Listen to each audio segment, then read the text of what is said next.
gukora ikimoteri cy'imborera y'iminyorogoto.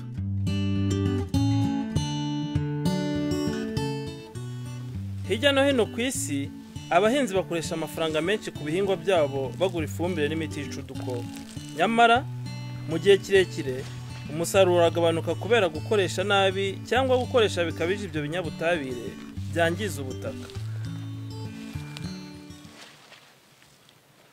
Guhinga mu buryo bw'umwimerere bifasha abahinzi kuzamura umusaruro, bifasha umutungo kamere, bikagabanya amafaranga bakoreshaga. Nubwo imborera ari nziza, abahinzi benshi ntabwo bayitabira bitewe n'akazi kenshi isaba. Muri iyi video turiga uburyo iminyorogoto yadufasha gukora imborera nziza hifashishwa ibiboneka mu mirima yacu, bidasabye no kuyiboza. Ariko reka tubanze twumva abahinzi b'Maharashtra mu Buhinde batubwira inyungu zo gukora imborera wifashishije iminyorogoto.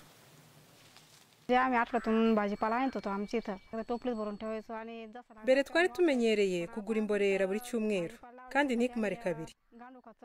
None twafashe umwanzuro wo gukora umurima w'igikoni tugafumbiza imborera y'iminyorogoto. Ubu muryango wanjye ufite ibyo kurya byiza byuzuye intungamubiri kandi bitarimo imiti. गांडूळ खताचा वापर झाल्यामुळे रासायनिक खताची ubu singitega umusaruro ku ifumbire mvaruganda. Ubwiza bw'urusenda na karoti byanjye bwariyongereye cyane kuko ubu nkoresha imborera y'iminyorogoto. Sarura byinshi nkaziga amafaranga nakabaye ntanga ku mvaruganda n'abakozi. Inyungu yariyongereye. Ushobora no gukoresha imborera y'iminyorogoto kuri soya, amashaza n'ibindi bihingwa. Kubera imborera iva ku minyorogoto, ubutaka burarumbuka kandi bumara igihe buhehereye. Iyo uhinze ibitunguru bigusaba kuvomera rimwe mu byumweru bitatu. Biroroha gusarura ibitunguru iyo ubutaka bworoshye. Reka noneho turebe ukuntu byoroshye gukora ikimoteri cy'imborera y'iminyorogoto. Koresha imifuka 8 yavuyemo imvaruganda kandi idatobotse. Yimese neza hanyuma yumuke. Noneho yikate. Huza imifuka 4 uyidoda ukoresheje urushinge n'urudodo rwaniro. Nirinda kudodesha indodo zikoze mu migwegwe kuko iyo zihuye n'amase gitose zihita zibora. Urudodo rwaniro nirwo ruramba.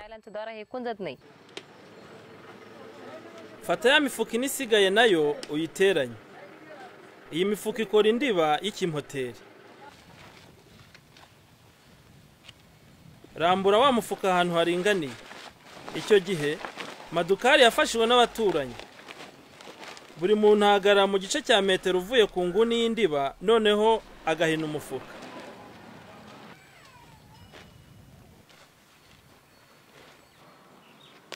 Doda aho wahiniye hose n'urudodo rwaniro ku buryo bikora isanduku ya metero 3 kuri 1 n'igice cya metero cy'ubuhagarike.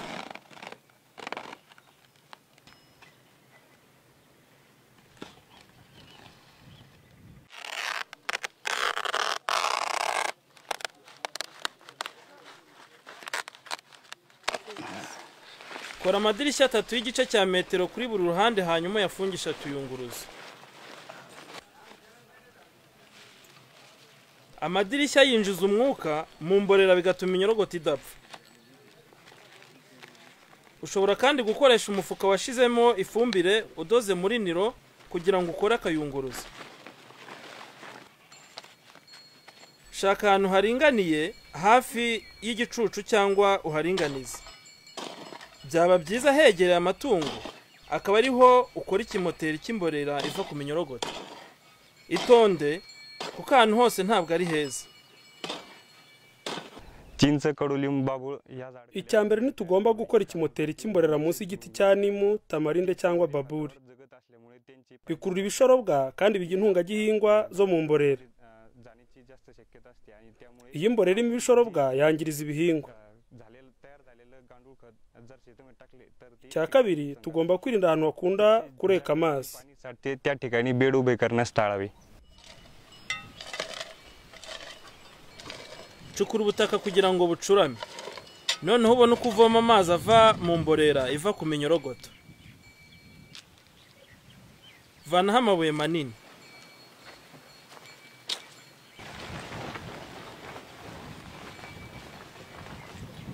pima ubunini bw'isanduku hanyuma uhashyire ikimenyetso.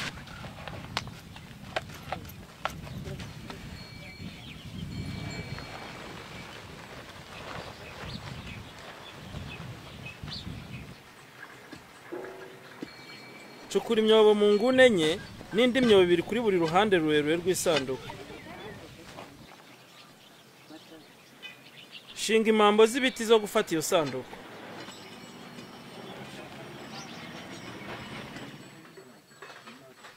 Rambura hasi umwenda woroshye cyangwa matera ishaje, ubundi urambureho shitingi hejuru.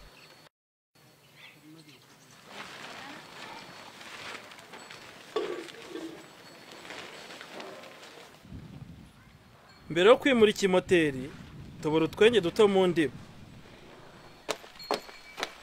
Utwo twenge tuzafasha guhitisha amazi ava mu mborera. Zirika isanduku kuri za shitingi z'ibiti kugira ngo ibe ihamye neza ku butaka.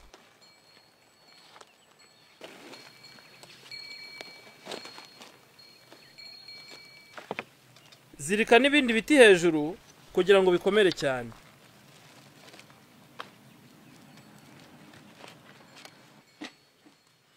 Noneho ushobora gupakira ikimoteri. Banza ushyiremo amababi y'ibiti yumye n'ibindi bisigazwa bibora byo mu murima. Ringaniza.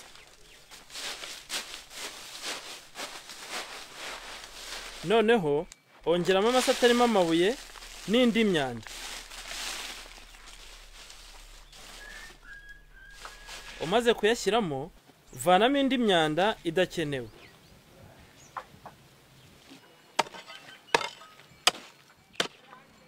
Cukura umwobo ushyiremo indobo munsi y'ahantu uzajya ukusanyiriza amazi avuye mu mborera.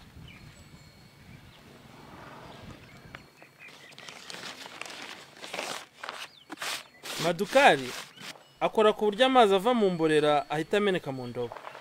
Ibyo abikora ashyira ubutaka mu mpande zombi munsi ya shitingi.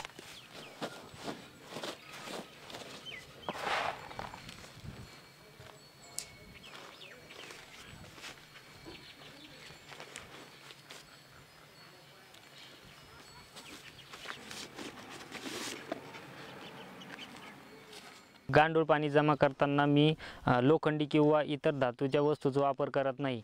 मी कारण ते वापर sinkoresha indobo y'icyuma nkusanya amazi avuye mu mborera kuko igira umugesi. Nkoresha indobo ya plastike nyabika. म्हणून मी ते गांडूळ पाणी प्लास्टिकच्या बकेटमध्ये साठवतो. Vomera amase ashaje mu kimoteri hanyuma wongeremo amase mashya avanze n'amazi.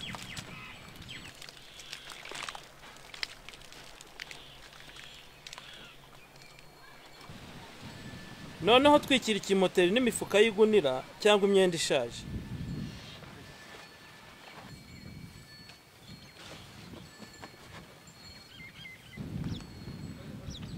Vomera kabiri ku munsi.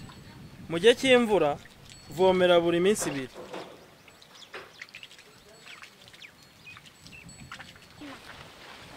Mu minsi mike ya mbere, nyanyagiza amazi yaretse mu ndobo mu kimoteri kugira ngo bibore vuba. Twikira ikimoteri kuko iminyorogoto yororoka vuba mu mwijima, ndetse bituma ubutaka bugumana ubuhehere.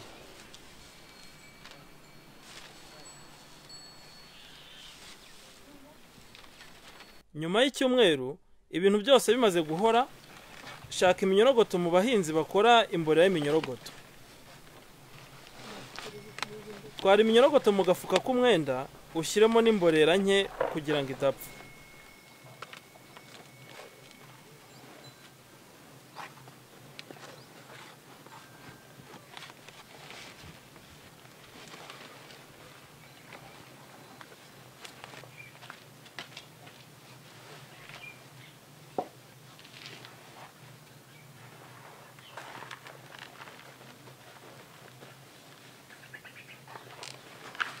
shyiramo nibura ibiganza 4 by'iminyorogoto. Iyo ari myinshi nibyo byiza.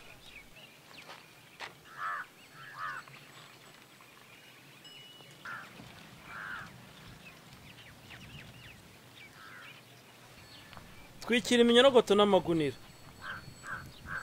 Komeza uvomere 2 ku munsi. Amagunira nasaza uyasimbuza andi.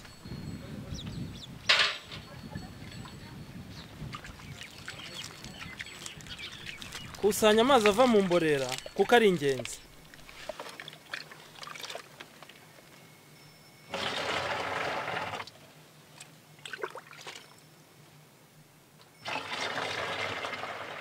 गांडूळ पाणी प्लास्टिकच्या बकेटमध्ये साठवतो. mbika amazi avuye mu mborera mu gikoresho cya plastique n'ahantu hijimye kuko ashobora kuzana gazi igikoresho kikabyimba ntubura utwenge mu mupfundikizo. म्हणून मी त्या गॅसच्या सुईच्या आकाराचे होल पाडतो.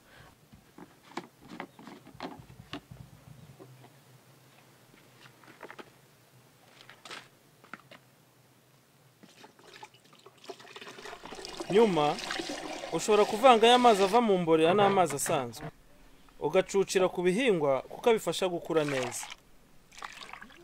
Muri ubu buryo ntabwo dukeneye gutera imiti yica udukoko.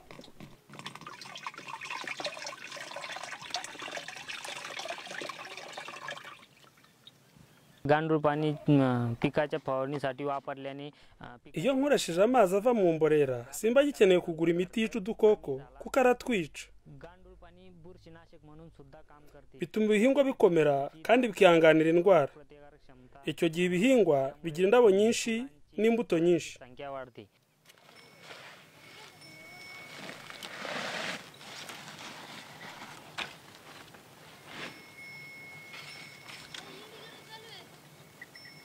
Nyuma y'amezi 2 imborera y'iminyorogoto ibisa n'amababi y'icyayi ubwo iba yakoreshwa.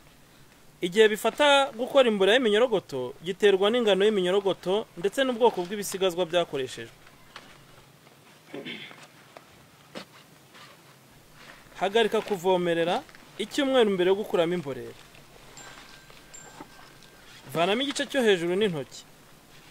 Bizatuma iminyorogoto imanuka hasi. Buhoro buhoro kuramo n'ibindi bice bitewe nuko bigenda bibora.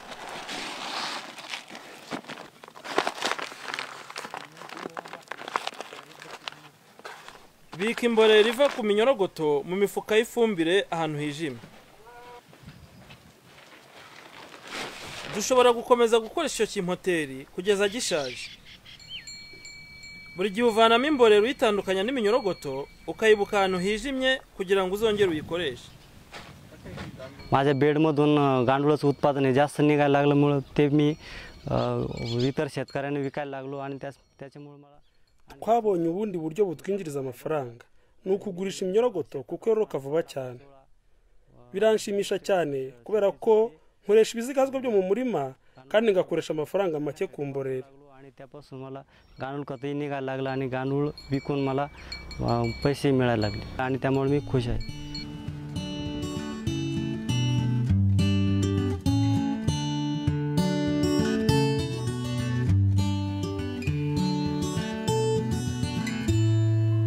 Reka turebe mu ncamake uko bakora ikimpoteri cy'imborera y'iminyorogoto. Dukoresha imifuka y'ifumbire isukuye tukayifatanyisha indodo za niro dukora isanduku. Kora amadirishya afite utuyunguruzo mu mpande kugira ngo umwuka winjire. N'utwenge mu ndiba y'isanduku kugira ngo amazi y'imborera akamuke. Shaka ahantu heza haringaniye watereka isanduku y'imborera. Cukura ubutaka kugira ngo bucurame. Pima isanduku y'imborera. Shinga impambo z'ibiti cyangwa imigano mu nguni no hagati bizengurutse ikimpoteri. Rambura imyenda yoroheye ku butaka urenzeho shitingi.